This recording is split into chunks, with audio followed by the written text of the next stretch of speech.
Hey everyone, today I'm going to unbox the new pen display from Veikk. This is the VK2200. The full review will be out in a few weeks time. Today I just want to show you the things that are included and give you a very quick drawing test. I've reviewed many of Veikk's products before. Besides pen displays, they also make drawing tablets. Those tablets without any screens. So we have two huge cushions on the side and on the front. You can check out reviews for other products from Veikk on my blog. Links are in the video description below. At the time of this video, the price of the VK2200 is US $579 on Amazon.com, and for that price you get all these cables and accessories, mini display port to full-size HDMI adapter, full-size HDMI cable, USB data cable, power brick, and the power cable. Here in Singapore we use the 3-pin. Depending on where you are, you should probably get the appropriate pin. Two pens are included, as well as two cases that's made of felt. The pen is light to medium weight. It has a pretty good build quality. The body is matte throughout. Two buttons on the side, and this is the charging port on the back. This pen is powered by battery, and USB charging cables are provided. Two of them, one for each pen. This feels pretty comfortable to hold.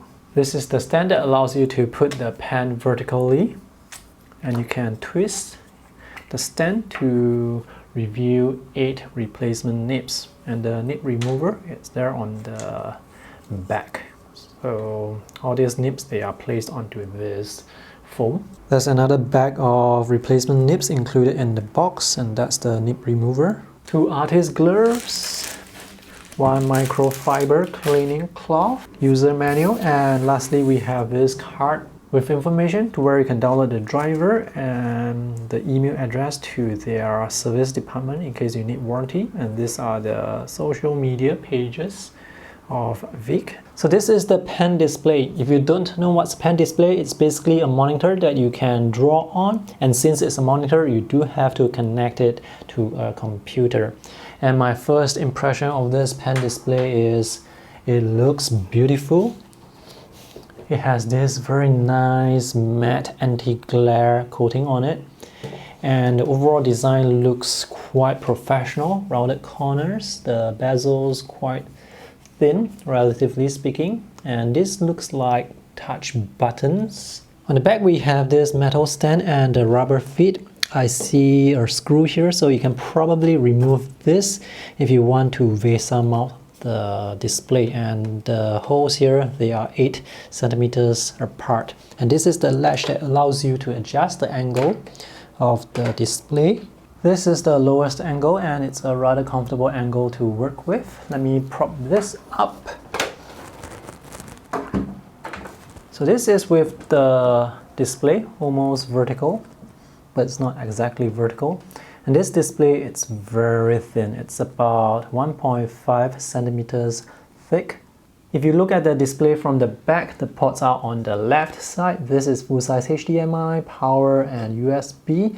And this here is for cable management. You can actually remove this by pressing and then taking it out. So there are slots here for you to run the cables through them.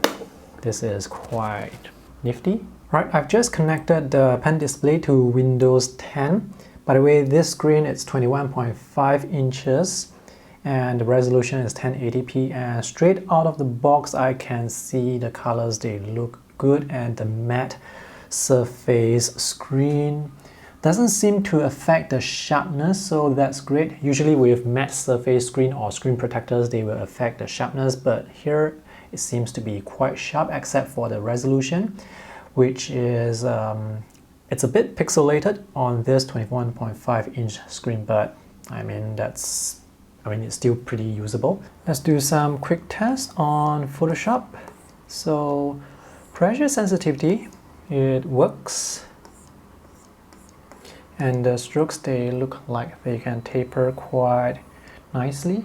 This is a laminated screen, so there is no gap between the glass and the LCD beneath, which is great, which means when you are drawing, there is no gap between the line and the pen tip.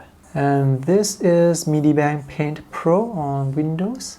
This is way more responsive compared to Photoshop. And pressure sensitivity works quite well. And the shortcut buttons here, they also work, so I can adjust the size of the pen stroke with the buttons here, but you have to press it once to increase by 1 point. You cannot press and hold for the brush size to increase continuously. So that's a bit inconvenient. The driver I'm using is Windows version 2.0.0.3. Notice as I tap on the screen, the dots, they don't appear. On Photoshop, tapping on the screen, it works fine. Alright, I realized what's wrong earlier with the dots. I had to disable Windows Ink. This driver crashes occasionally. One issue I have currently with the driver is there's no way for me to calibrate the pen to remove the misalignment. So pay attention to where the pen tip is in relation to the line that it produces. Notice the pen tip, it's lower, but the line, it's higher. And on this side, the line is actually to the right side of the pen tip. This happens when I hold the pen with my usual position, the normal writing and drawing position. If I hold the pen vertically like this, you can see the line, it appears directly beneath the pen tip.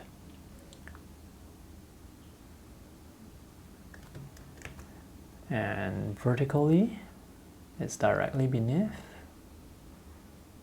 So when drawing like this with the pen tilted, there is slight misalignment. And if you draw with the pen vertically like this, there is no misalignment. So I hope this is something a future driver can resolve, because it's a bit weird to draw with the pen vertically like this.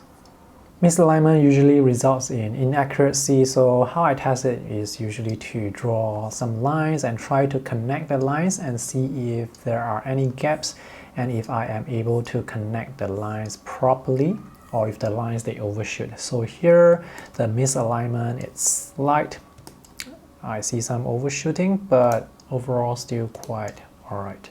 To conclude this unboxing video, all I can say right now is the hardware, it's really nice. The only issue I have is with the misalignment with the pen. It's a slight misalignment, but unfortunately with the current driver, I wasn't able to remove the misalignment because each time I try to do calibration, the driver will crash.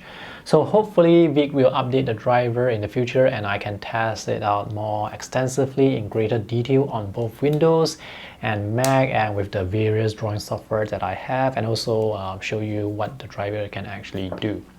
So that's it for this unboxing video. If you have any questions, let me know in the comment section below. Thanks for watching. See you in the next video. Bye.